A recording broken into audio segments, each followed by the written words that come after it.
छठी मैया की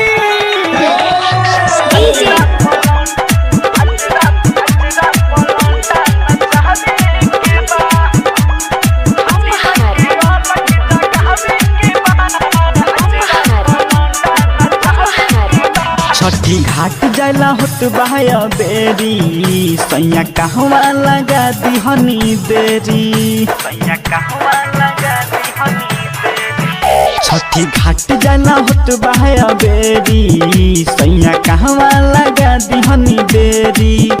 रउआ घरे जल्दी आई आके ननका के खिलाई रउआ घरे जल्दी आई आके ननका के खिलाई फल फूल सब सरियावे के बा छठी माई के अलग जगावे के बा अचरा पलौंडा नचावे के बा छठी माई के अलग जगावे के बा अचरा पलौंडा नचावे के बा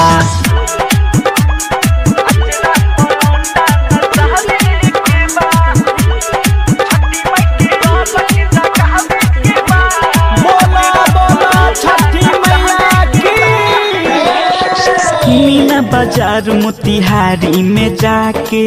सेव नारंगिया किनली ह आते नारियल सुन न किन के लाई ह दौरा झाके वाला सुन न भूलई ह दौरा झाके वाला सुन मीना बाजार मोतिहारी में जाके सेव नारंगिया किनली ह आते नारियल सुन न किन के लाई ह दौरा झाके वाला खिलौना भूलई ह दौरा झाके वाला खिलौना भूलई ह जल्दी जल्दी रउआ आई बतिया न भुलाई संगे बियरी लियावे के बा छठी माई के अलग जगावे के बा अचरा पलौंडा नचावे के बा छठी माई के अलग जगावे के बा अचरा पलौंडा नचावे के बा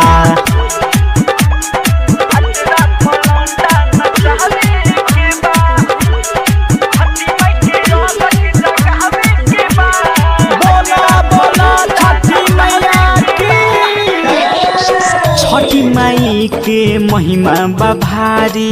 जे भी दिल से जाके पुकारी भरदेली छठी माई उनका झोली श्रद्धा सुमन से जयकारा जे बोली श्रद्धा सुमन से जयकारा जे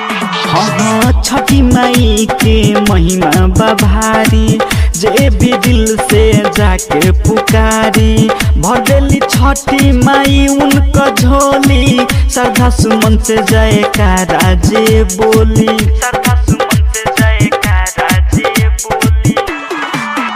गुडू रॉक पिया आई माथे गहुरा उठाई संगे छठी घाटे चले के बा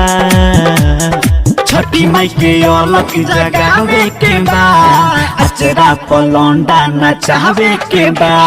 छठी माई के अलग जगावे के बा अचरा पलौंडा नचावे के बा माँ भवानी रिकॉर्डिंग स्टूडियो भवानी।